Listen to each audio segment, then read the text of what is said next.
चंदनपुर की इस जर्जर झोपड़ी को गौर से देखिए। चारपाई पर पड़ा वो मासूम बच्चा भूख से नहीं बल्कि उस अनहोनी से चीख रहा है जिसने उसे दुनिया में आते ही अनाथ कर दिया। ऊपर चारपाई पर जिंदगी बिलख रही है और नीचे ठंडी जमीन पर उसके माँ बाप की लाशें पड़ी हैं। क्या ये महज एक इत्तेफाक है या कोई ऐसी अनजानी ताकत जो इस नन्ही जान को खुशियां नहीं बल्कि अपनों की चिताओं का बोझ उपहार में दे गई। दिल पर हाथ रख कर देखिए इस मासूम की वो दास्तां जिसे सुनकर पत्थर दिल भी रो पड़ेंगे। भगवान, अरे मेरी फूटी किस्मत, विधाता, क्या यही काला दिन दिखाने के लिए मुझे जिंदा रखा था? बेटा, बहू, एक बार तो आंखें खोलो, देखो तुम्हारा ये मासूम अंश तुम्हें पुकार रहा है। अरे कम से कम एक बार तो इसे अपनी गोद में भर लिया होता। मत रो मेरे लाल, मत रो। तुझे क्या पता कि तूने आज अपनी माँ की ममता नहीं बल्कि अपनों की लाशों के बीच आंखें खोली हैं। अब इस उजाड़ दुनिया में तेरा और मेरा कौन सहारा बनेगा? कमला देवी का विलाप अभी थमा भी नहीं था कि झोपड़ी के बाहर भारी कदमों की आहट हुई। ठाकुर बलदेव गांव के कुछ लोगों के साथ दरवाजे पर आ खड़ा हुआ। उनकी आंखों में संवेदना नहीं बल्कि एक खौफनाक नफरत और अंधविश्वास का साया साफ दिखाई दे रहा था।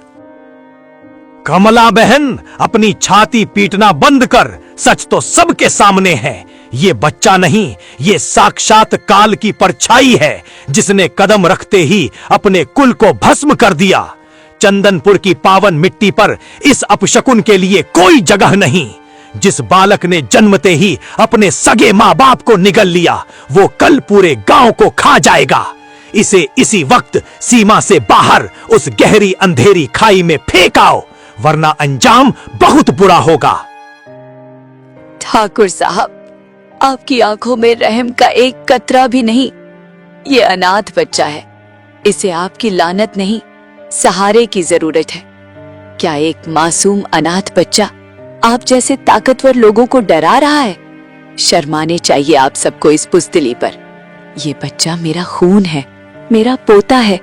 ये कोई आफत नहीं, ईश्वर की अमानत है। मैं इसे पालूंगी, सीने से लगाकर बड़ा करूंगी, देखूंगी कौन इसे मुझसे छीनता है। ममता की पट्टी अपनी आंखों से हटा ले कमला। हम अपनी और अपने बच्चों की जान जोखिम में नहीं डाल सकते। ये ठाकुर बलदेव का फैसला है और यही गांव का न्याय है। हमें अपनी आने वाली पीढ़ियों की चिंता है, इस मौत के दूत की नहीं। ये बालक नहीं, ये काल का साया है। इस मनहूस को त्याग दे, वरना तू भी इस गांव के लिए आज से मर गई। मंजूर है मुखिया जी। अगर एक बेगुनाह बच्चे को अपनाना मौत है तो कमला को ये मौत 100 बार मंजूर है। जिस गांव की इंसानियत मर चुकी हो उस गांव के लिए मैं खुद भी मर जाना ही ठीक समझती हूँ। पर याद रखिए, इस मासूम को मनहूस कहने की भूल दोबारा मत करना। जब तक मेरे शरीर में प्राण है, इस बच्चे को कोई हाथ भी नहीं लगा पाएगा। इसे छूने से पहले आप सबको मेरी लाश से गुजरना होगा।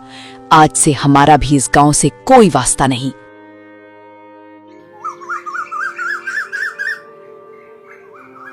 समय का पहिया अपनी गति से चलता रहा, पर चंदनपुर के लोगों के दिलों के घाव और भी जहरीले होते गए। 8 साल का मासूम हरिया जब भी घर की दहलीज से बाहर निकलता, उसे समाज के तीखे तीर और तिरस्कार ही मिलता। दादी, दादी, गांव के बच्चे मुझे अपने साथ क्यों नहीं खिलाते? जब भी मैं उनके पास जाता हूँ वो मुझे पत्थर मारकर भगा देते हैं। वो कहते हैं कि मैं एक राक्षस हूँ और मैंने अपने ही माँ बाप को मार डाला। दादी, क्या मैंने वाकई ऐसा कुछ बुरा किया है? मुझे तो याद भी नहीं। नहीं मेरे लाल, तू कोई राक्षस नहीं है। तू तो मेरा सबसे प्यारा चांद है। ये दुनिया अंधी है हरिया, इन्हें तेरी मासूमियत नजर नहीं आती। तू इन पत्थर दिल गांव वालों की बातों पर ध्यान मत दे। चिंता मत कर बेटा, तेरी दादी अभी जिंदा है। तू तो ईश्वर का दिया हुआ वो आशीर्वाद है जिसने मुझे जीने की वजह दी है। पर दादी, जब मैं कुएं पर पानी लेने जाता हूँ तो औरतें अपने बर्तन हटा लेती हैं और कहती हैं कि मेरे छूने से पानी जहर बन जाएगा। क्या मेरा शरीर इतना गंदा है? मुझे बहुत प्यास लगती है दादी, पर कोई मुझे पानी की एक बूंद तक नहीं देता। क्या भगवान भी मुझसे नफरत करते हैं जो उन्होंने मुझे ऐसा बनाया? भगवान किसी से नफरत नहीं करते बेटा।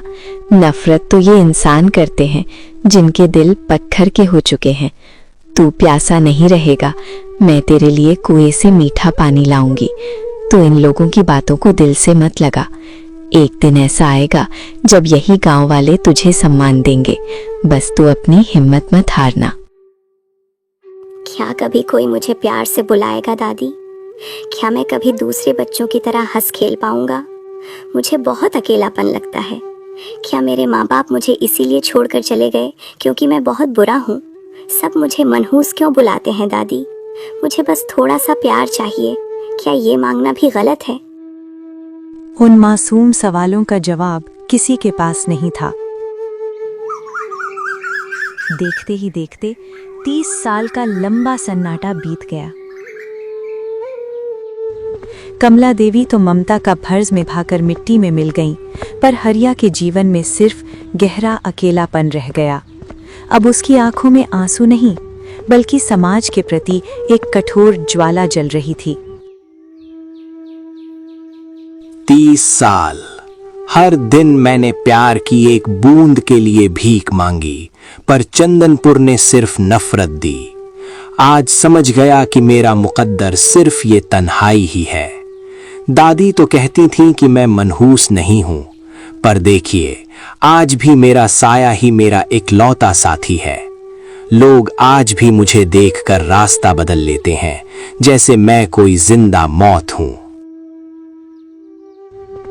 सुबह की पहली किरण के साथ हरिया जंगल पहुंचा था ताकि अपनी मेहनत से अपनी किस्मत बदल सके। कंधे पर लकड़ियों का भारी गट्ठर लादे वो जमींदार की हवेली की ओर बढ़ रहा था। उसे उम्मीद थी कि शायद आज समाज की जमी हुई बर्फ पिघलेगी और उसे अपनी मेहनत का मोल मिलेगा, पर उसे क्या पता था कि हवेली की दहलीज पर उसका इंतजार अनाज नहीं बल्कि जिल्लत के कड़वे बोल कर रहे थे। सरकार, आज सुबह सुबह जंगल की सबसे गहरी झाड़ियों से ये लकड़ियां काट कर लाया हूं। एक एक लकड़ी एकदम ताजी, सूखी और पत्थर जैसी मजबूत है। आपकी हवेली की रसोई में ये लकड़ियां घंटों तक महकेंगी और तपेंगी। जमींदार साहब, पूरे गांव में ऐसी ताजी लकड़ियां कोई और नहीं ला सकता। बस इनके बदले थोड़ा सा अनाज दे दीजिए सरकार, ताकि पेट की ये आग बुझ सके। 3 दिन से मेरी झोपड़ी का चूल्हा नहीं जला है। एक बार देख तो लीजिए जमींदार साहब। अबे ओ मनहूस, तेरी हिम्मत कैसे हुई सूरज चढ़ने से पहले मेरी हवेली को अपवित्र करने की? अभी इसी वक्त अपनी ये मनहूस लकड़ियां लेकर दफा हो जा यहां से। तुझे क्या लगता है तेरी लाई हुई लकड़ियां जलाकर मैं अपने घर की सुख शांति को राख कर दूंगा? जिस दिन से तू पैदा हुआ है इस गांव की खुशहाली को निगल गया। अगर इन लकड़ियों की आंच मेरी रसोई तक पहुंची तो मेरा पूरा खानदान तेरी इस मनहूसियत की भेंट चढ़ जाएगा। जमींदार साहब, 30 साल बीत गए, क्या मेरी इस मेहनत का कोई मोल नहीं? मैंने तो इसी गांव की मिट्टी में जन्म लिया है। क्या भूखा मरना ही मेरी तकदीर में लिखा है? लकड़ियां मत लीजिए सरकार, पर कम से कम इंसान समझकर एक वक्त की रोटी तो दे दीजिए। मैं दिन भर कड़ी धूप और बारिश में अपना पसीना बहाता हूँ। क्या मेरी मेहनत पर मेरा एक निवाले का हक नहीं? क्या मेरा जन्म लेना इतना बड़ा पाप था कि उसकी सजा मुझे मरते दम तक भुगतनी होगी? हक की बात अपनी जुबान पर मत ला भागे। तेरा हक तो सिर्फ वो तिरस्कार है जो ये गांव तुझे देता है। चंदनपुर की हवा तेरी मनहूस सांसों से जहरीली हो रही है और तू रोटी की भीख मांगता है। निकल जा यहां से, नहीं तो लात मारकर बाहर फेंक दूंगा और दोबारा यहां अपनी मनहूस सूरत दिखाई तो तेरी टांगे तुड़वा दूंगा। दफा हो जा यहां से। ठीक है सरकार, अगर मेरी मेहनत की कोई कीमत नहीं तो शायद मेरी तन्हाई ही मेरी हकीकत है। पर याद रखिएगा, आप मुझे धक्के मार सकते हैं, पर मेरे सीने में धधकती भूख को नहीं मिटा सकते। ईश्वर देख रहा है जमींदार साहब, एक दिन ऐसा आएगा जब आपको लकड़ियों की जरूरत पड़ेगी, पर तब ये मनहूस आपके पास नहीं होगा। वो चुपचाप गहरे जंगल की ओर चला गया, जहां पेड़ों के साए के अलावा उसे कोई अपना नजर नहीं आता था। एक पुराने बरगद के नीचे बैठकर वो अपनी फूटी किस्मत पर आंसू बहाने लगा। उसे अंदाजा भी नहीं था कि विधाता ने आज उसके लिए एक ऐसा फरिश्ता चुना है जो उसकी काली जिंदगी में प्यार का उजाला बनकर आने वाला था। हे विधाता, आखिर मेरा कसूर क्या है? सब मुझे मनहूस कहते हैं, जैसे मैं कोई अभिशाप हूँ। गांव में कोई पड़ोसी मेरा हाल तक नहीं पूछता। 30 साल का हो चुका हूँ, लेकिन अभी तक कुंवारा हूँ। गांव की कोई लड़की मुझसे शादी करने को तैयार नहीं। क्या मेरी पूरी उम्र इसी सन्नाटे और अपमान में कट जाएगी? क्या मैं वाकई इतना बुरा हूँ कि मेरे हाथ की ताजी लकड़ियां भी लोगों को जहर लगने लगी हैं? अब तो ये जंगल ही मेरा घर है और ये सन्नाटा ही मेरा परिवार। क्या कोई एक बार भी मुझे इंसान समझकर गले नहीं लगाएगा? हरिया अभी अपने दुखों के अथाह सागर में डूबा ही था कि अचानक जंगल की खामोशी एक भयानक दहाड़ और एक लड़की की चीख से दहल उठी। मौत की पच्चाप बिल्कुल करीब सुनाई दे रही थी। बचाओ, कोई है? बचाओ मुझे, ये खूंखार जानवर मुझे मार डालेगा। हे भगवान, आज मेरी रक्षा करना। दूर हटो मुझसे, दूर हटो, कोई मेरी मदद करो, बचाओ, बचाओ।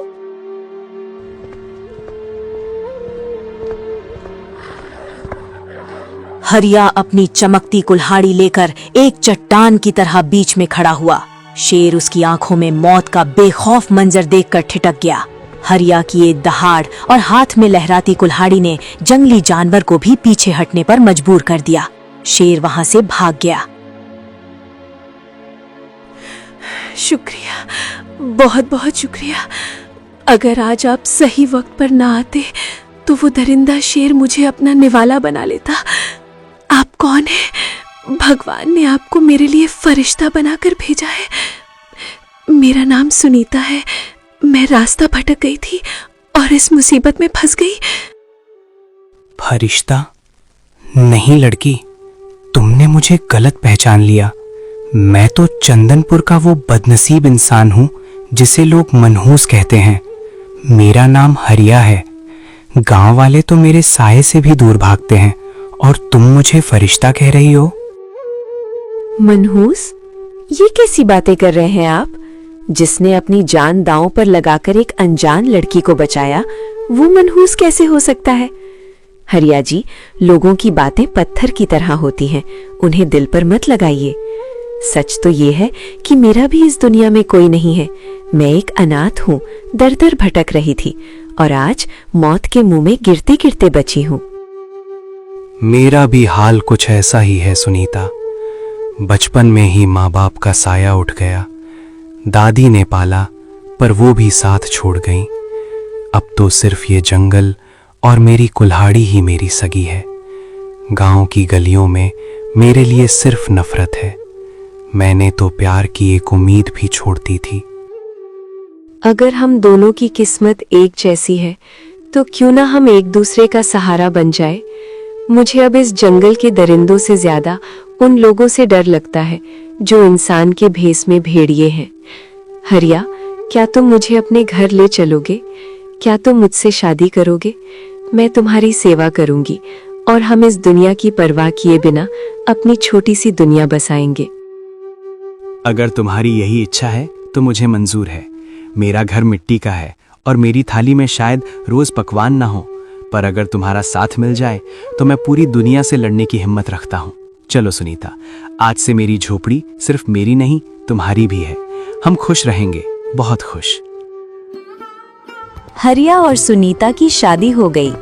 हरिया ने अब चंदनपुर में लकड़ियां बेचना छोड़ दिया और पड़ोस के गांव में जाकर लकड़ियां बेचने लगा। वहाँ लोग उसे नहीं जानते थे, इसलिए उसे उसकी मेहनत का फल मिलने लगा।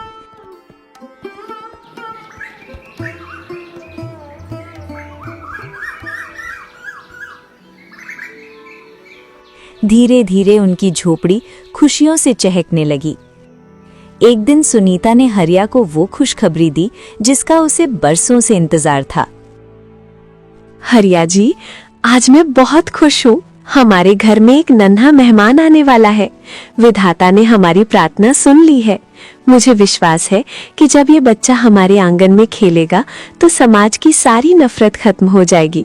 ये बच्चा हमारे प्यार की निशानी होगा और आपकी सारी उदासी दूर कर देगा। सुनीता, तुमने मुझे आज वो खुशी दी है जिसकी मैंने कभी कल्पना भी नहीं की थी। मैं बहुत मेहनत करूंगा, अपने बच्चे के लिए ढेर सारे खिलौने लाऊंगा और उसे कभी मनहूस शब्द नहीं सुनने दूंगा। वो चंदनपुर का सबसे भाग्यशाली बच्चा होगा। मैं उसे पढ़ाऊंगा, लिखाऊंगा और एक बड़ा आदमी बनाऊंगा। हाँ, वो बिल्कुल आपकी तरह बहादुर और नेक दिल होगा। बस आप अपना ध्यान रखा कीजिए। आप बहुत थक जाते हैं। अब हमारी जिम्मेदारी और बढ़ गई है। मैं चाहती हूँ कि हमारे बच्चे को इस दुनिया का सारा प्यार मिले जो हमें कभी नहीं मिल पाया। मैं उसे दुनिया की हर मुसीबत से बचाऊंगा सुनीता।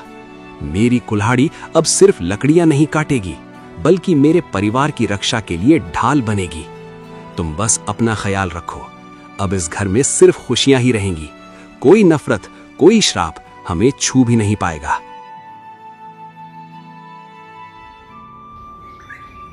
पर नियति को कुछ और ही मंजूर था। वो काली रात आई जब सुनीता को प्रसव पीड़ा शुरू हुई। बाहर तूफान चल रहा था, जैसे कुदरत फिर से किसी अनहोनी का इशारा कर रही हो। हरिया बेबस होकर झोपड़ी के बाहर बेचैनी से टहल रहा था। अचानक झोपड़ी के अंदर से एक दर्दनाक चीख सुनाई दी और फिर सब कुछ खामोश हो गया। सुनीता, सुनीता, क्या हुआ? तुम ठीक तो हो ना? कोई कुछ बोलता क्यों नहीं? हे भगवान, आज मेरी रक्षा करना। दाई माँ, बताओ मेरा बच्चा कैसा है? सुनीता चुप क्यों है? उसे आवाज दो, वो बोल क्यों नहीं रही? तभी झोपड़ी का दरवाजा धीरे से खुला और दाई माँ बाहर आई। उसके हाथ खाली थे और चेहरे पर एक ऐसा सन्नाटा था जिसे देख हरिया के पैरों तले जमीन खिसक गई। दाई माँ, आप चुप क्यों हैं? कुछ बोलती क्यों नहीं? मेरी सुनीता कैसी है?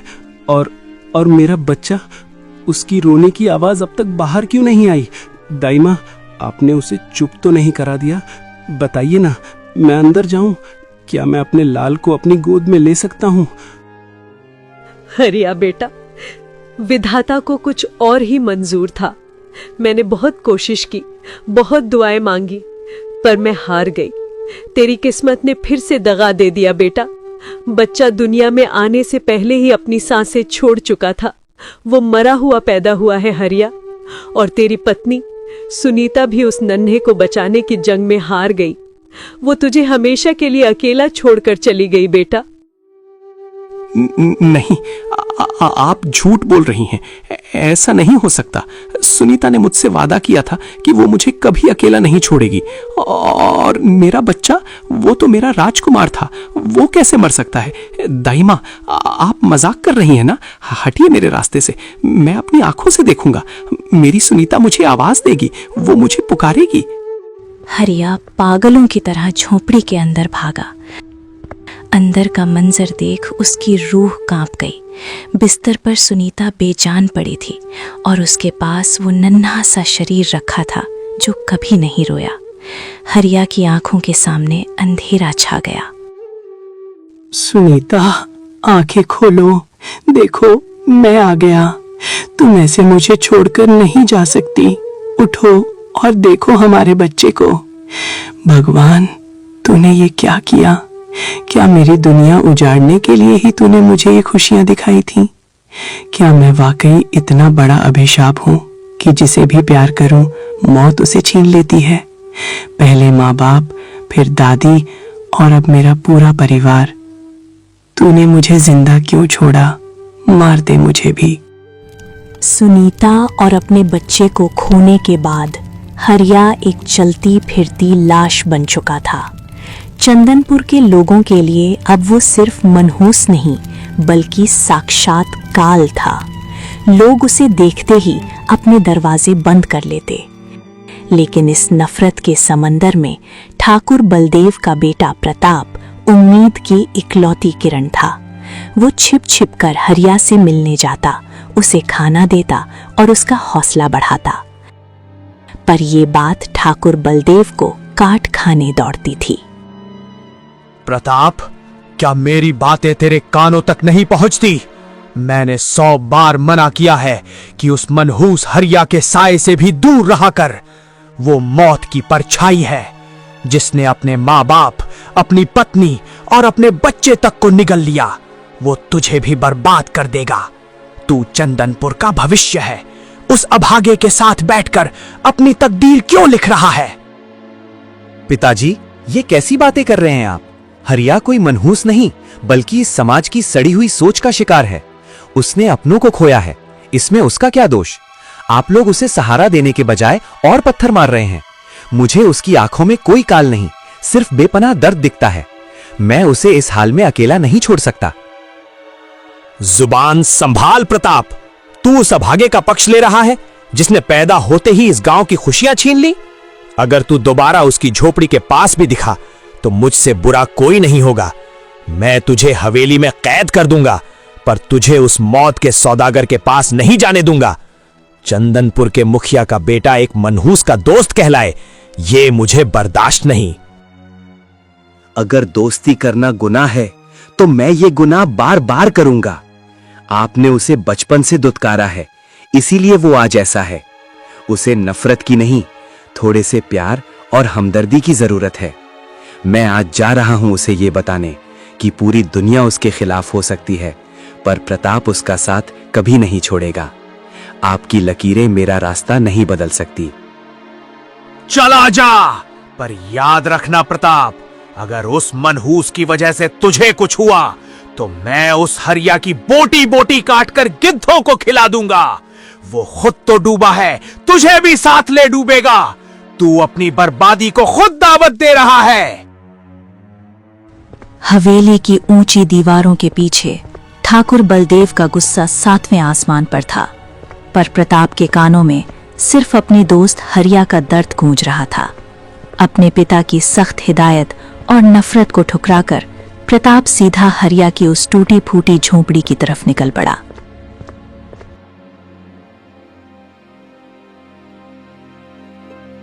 हरिया भाई, कब तक इस अंधेरी कोठरी में खुद को कैद रखोगे? देखो, आज की सुबह कितनी ताजी और खूबसूरत है। चलो उठो और मेरे साथ उस पुराने तालाब के किनारे चलो। वहां की ठंडी हवा और शांत पानी तुम्हारे इस भारी मन को थोड़ा हल्का कर देगा। प्रताप, तुम यहाँ क्यों आए हो? ठाकुर साहब को पता चला तो अनर्थ हो जाएगा। देखो प्रताप, मुझसे दूर रहो। लोग ठीक ही कहते हैं, मैं एक अभिशाप हूं। मेरी पत्नी, मेरा बच्चा सब चले गए। मैं नहीं चाहता कि मेरी मनहूसियत का साया तुम पर भी पड़े। जो भी मेरे करीब आता है, मौत उसे छीन लेती है। वही पुरानी बातें। हरिया, तुम मेरे बचपन के दोस्त हो। मैं इन सब अंधविश्वासों को नहीं मानता। तुम कोई मनहूस नहीं हो, बस तुम्हारा वक्त बुरा है। आज मैं तुम्हारी एक नहीं सुनूंगा। तुम्हें मेरे साथ चलना ही होगा। देखना, वहां पुरानी यादें ताजा करेंगे तो तुम्हारा मन बिल्कुल ठीक हो जाएगा। प्रताप, तुम समझ क्यों नहीं रहे? मेरा रोम रोम कह रहा है कि कुछ बुरा होने वाला है। तुम चंदनपुर के भविष्य हो। तुम्हारा एक एक पल कीमती है। मुझे मेरी तन्हाई के साथ छोड़ दो, यही सबके लिए अच्छा होगा। मुझे यहाँ से बाहर निकलने में डर लग रहा है। आज तुम्हारी एक नहीं चलेगी। आज चंदनपुर का होने वाला मुखिया तुम्हें हुक्म दे रहा है। उठो और मेरे साथ चलो। जब तुम उस तालाब के नीले पानी को देखोगे तो खुद कहोगे कि प्रताप भाई, आज तुमने मुझे नई जिंदगी दे दी। चलो अब जिद छोड़ो। प्रताप की जिद के आगे हरिया को झुकना पड़ा। दोनों उस पुराने तालाब के किनारे पहुंच गए। सुबह की सुनहरी धूप पानी पर नाच रही थी, पर उस खूबसूरती के पीछे एक खौफनाक मंजर छिपा था। देखा हरिया, कहा था ना मैंने, यहाँ कितना सुकून है। देखो उस पानी को, ये कितना शांत है। जिंदगी भी ऐसी ही होनी चाहिए। मैं हमेशा तुम्हारा साथ दूंगा हरिया, चाहे पूरा गांव तुम्हारे खिलाफ क्यों ना हो जाए। हम मिलकर तुम्हारे जीवन में फिर से खुशियां भर देंगे। सुकून तो है प्रताप, पर यह सन्नाटा मुझे काट खाने को दौड़ रहा है। पक्षी चहचहाना बंद कर चुके हैं और हवा का रुख भी अचानक बदल गया है। मुझे लग रहा है जैसे कोई हमें झाड़ियों के पीछे से देख रहा है।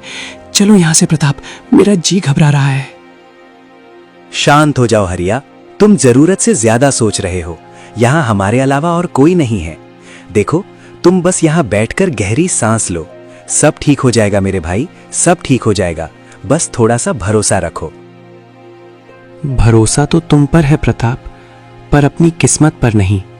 जब जब मुझे लगा है कि सब ठीक हो जाएगा, तब तब विधाता ने मुझसे सब कुछ छीन लिया।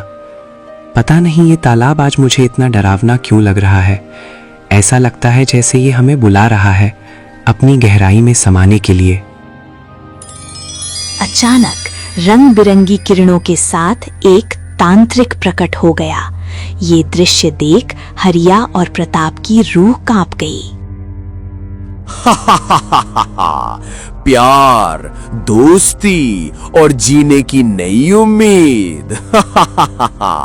हरिया, तुझे क्या लगा था कि ये सब इतना आसान होगा? नहीं, ये जो तू भोग रहा है, ये कोई इत्तेफाक नहीं, बल्कि तेरे पिछले जन्म का कर्ज है जो तू अभी तक चुका रहा है। जो पाप तूने पिछले जन्म में किया था, ये सब उसी पाप का हिसाब है।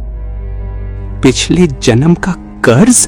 तू कौन है और मैंने पिछले जन्म में ऐसा क्या किया था जो तू हाथ धोकर मेरे पीछे पड़ा है? क्यों तूने मेरे माँ बाप, मेरी पत्नी और मेरे बच्चे को मार डाला? क्या बिगाड़ा है मैंने तेरा? तूने क्या किया था, ये जानने के लिए तुझे अभी और तड़पना होगा। अभी तो ये खेल शुरू ही हुआ है। मैं तुझे तड़पा तड़पा कर एक एक पल का हिसाब लूंगा। तुझे आज फिर से एक ऐसी मौत दिखाऊंगा जिसका बोझ तू अपनी पूरी उम्र उठाएगा। मुझे मार दे शैतान, जो हिसाब करना है मुझसे कर। मेरे इस दोस्त को छोड़ दे, इसने तेरा क्या बिगाड़ा है? मैं तेरे हाथ जोड़ता हूं, जो सजा देनी है मुझे दे, पर प्रताप को बख्श दे। तुझे मार दूं तो फिर मुझे मजा कैसे आएगा? तुझे जिंदा रखना ही मेरी असली सजा है। मैं तुझे नहीं बल्कि तेरे इस इकलौते दोस्त को मारूंगा। जब ये मरेगा तो चंदनपुर के लोग तुझे इसका कातिल मानकर नोच नोच कर खा जाएंगे। तू जब जिल्लत की ठोकरें खाएगा तब मुझे असली सुकून मिलेगा। नहीं, ऐसा मत कर। बता मुझे क्या किया था मैंने पिछले जन्म में। अगर हिम्मत है तो सच बता और मुझे खत्म कर। बेगुनाहों को मारना बंद कर, नीच तांत्रिक। धैर्य रख हरिया, वक्त आने पर तुझे सब पता चल जाएगा। पर तब तक तू सिर्फ आंसू बहाएगा और अपनी मौत की भीख मांगेगा।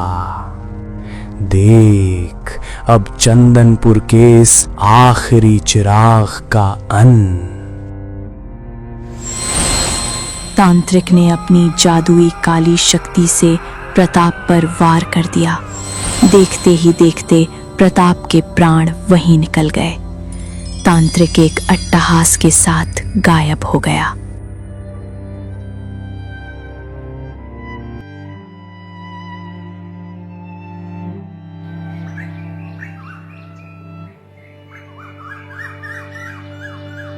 चंदनपुर की ठंडी सुबह अचानक मातम की चीखों से दहल उठी। जब हरिया अपने दोस्त प्रताप की बेजान लाश को कंधे पर लादे गांव की सरहद पर पहुंचा, तो जैसे पूरे गांव का कलेजा फट गया। हवेली का इकलौता वारिस, चंदनपुर की आंखों का तारा प्रताप अब खामोश था। दोपहर ढलते ढलते नदी के किनारे प्रताप की चिता सजाई गई। ठाकुर बलदेव मुखिया की आंखों में आंसू नहीं बल्कि दहकता हुआ कोयला था। पूरे गांव ने मिलकर भारी मन से अपने राजकुमार का अंतिम संस्कार किया। जैसे ही चिता की लपटें आसमान छूने लगी, मुखिया ने एक भयानक प्रण लिया। मेरे बच्चे, तू इस मनहूस की दोस्ती की भेंट चढ़ गया। चंदनपुर के लोगों, गवाह रहना, आज इस चिता की आग तब तक ठंडी नहीं होगी जब तक उस दरिंदे को उसके किए की सजा न मिल जाए। आज शाम गांव के चौक पर महापंचायत बैठेगी। आज इंसाफ पत्थर की लकीर से लिखा जाएगा। शाम का समय गांव के चौपाल पर महापंचायत बैठी थी। बीच में हरिया खड़ा था, फटे कपड़े और आंखों में बेपनाह दर्द। चारों तरफ से सैकड़ों आंखें उसे नफरत से घूर रही थीं। हरिया, आज चंदनपुर की पंचायत तुझसे जवाब मांगती है। जिस थाली में तूने खाया उसी में छेद किया। प्रताप तुझे अपना भाई मानता था और तूने ही उसे उस काल तालाब में धक्का दे दिया। क्या ये तांत्रिक और रूहों का झूठा नाटक तूने अपनी मनहूसियत को छिपाने के लिए रचा है? सरपंच जी, ठाकुर साहब, मुझे मार डालिए, पर मुझे झूठा मत कहिए। मैंने प्रताप को नहीं मारा। मैं तो उसे रोकने की कोशिश कर रहा था। वो तांत्रिक कह रहा था कि ये मेरे पिछले जन्म का कर्ज है। उसने मेरी आंखों के सामने प्रताप को अपनी काली शक्तियों के वार से मार दिया। मैं बेबस था। मैं अपने भाई को बचा नहीं पाया। चुप करो हत्यारे। पिछले जन्म का बहाना बनाकर तू अपने पाप नहीं धो सकता। तेरी परछाई भी अब इस गांव के लिए अभिशाप है। तूने मेरा वंश मिटा दिया। तूने इस मिट्टी की शांति छीन ली। हरिया, पंचायत का फैसला अटल है। तू आज इसी वक्त चंदनपुर की सीमा छोड़ देगा। तेरी संपत्ति, तेरा घर, सब अब इस गांव का है। तुझे सिर्फ ये फटा शरीर लेकर जाना होगा। आज के बाद अगर तूने इस गांव की मिट्टी को छुआ तो तुझे जिंदा जला दिया जाएगा। जा और अपनी मनहूसियत को इस जंगल की खाइयों में दफन कर दे। गांव वालों ने हरिया को लात घूसों और पत्थरों से मारकर गांव से बाहर खदेड़ दिया। वो गिरता पड़ता उस गांव को पीछे छोड़ गया जहां कभी उसने घर बसाने का सपना देखा था। गांव से निकाला गया हरिया अब उसी घने जंगल का हिस्सा बन चुका था। उसने उसी पुराने बरगद के पेड़ के नीचे अपनी रात गुजारी जहां वो अक्सर बैठा करता था।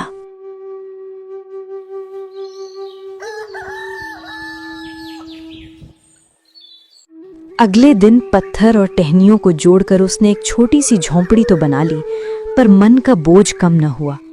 जंगली फल खाकर पेट तो भर जाता, पर आत्मा भूखी थी, इंसाफ की और थोड़े से सुकून की। कई महीने बीत गए। हरिया का शरीर हड्डियों का ढांचा बन चुका था। एक रात उसे नींद नहीं आई। वो अपनी झोपड़ी के बाहर बैठकर आसमान को देखता रहा। ए विधाता, आखिर कब तक मैं इस जानवरों जैसी जिंदगी को ढोता रहूंगा? दुनिया ने तो मुझे त्याग दिया, पर क्या तुम भी मुझसे मुख मोड़े लोगे? नहीं, मुझे यकीन है कि अगर मैं तुम्हारे दरबार में मत्था टेकूंगा तो तुम मेरी पुकार जरूर सुनोगे। कल सुबह सूरज उगने से पहले मैं गांव के मंदिर जाऊंगा। जब सब सो रहे होंगे तब मैं अपने प्रभु के दर्शन करूंगा। शायद वहीं से मेरे जीवन का कोई नया रास्ता निकले।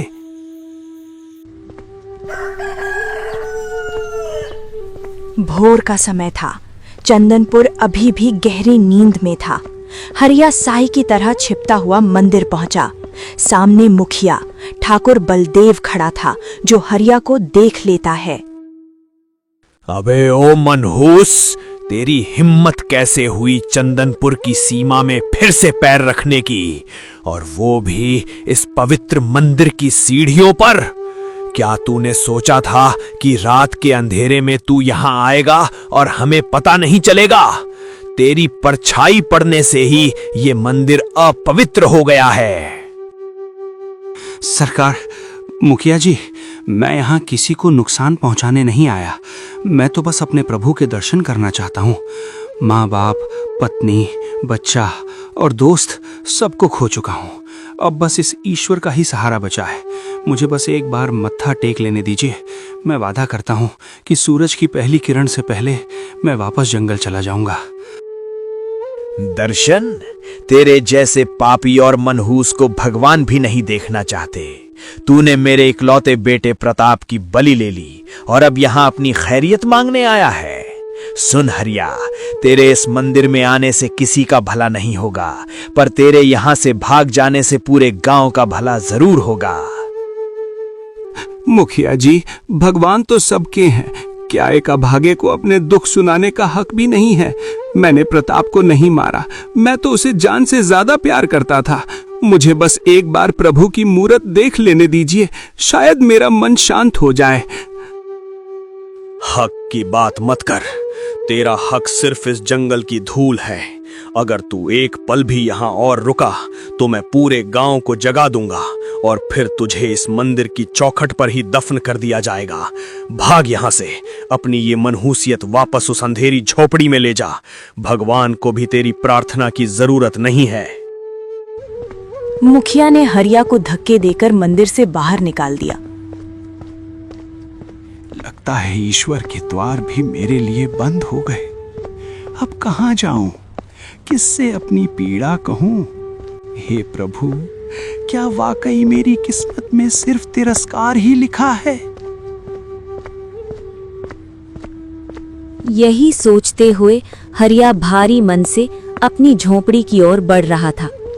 तभी जंगल के बीचों बीच उसकी नजर एक तेजस्वी साधु बाबा पर पड़ी। अपनी पीड़ा सुनाने की आस लिए हरिया के कदम खुद ब खुद उन साधु बाबा की ओर बढ़ चले। प्रणाम साधु महाराज, क्षमा करना, मैंने आपकी तपस्या भंग कर दी।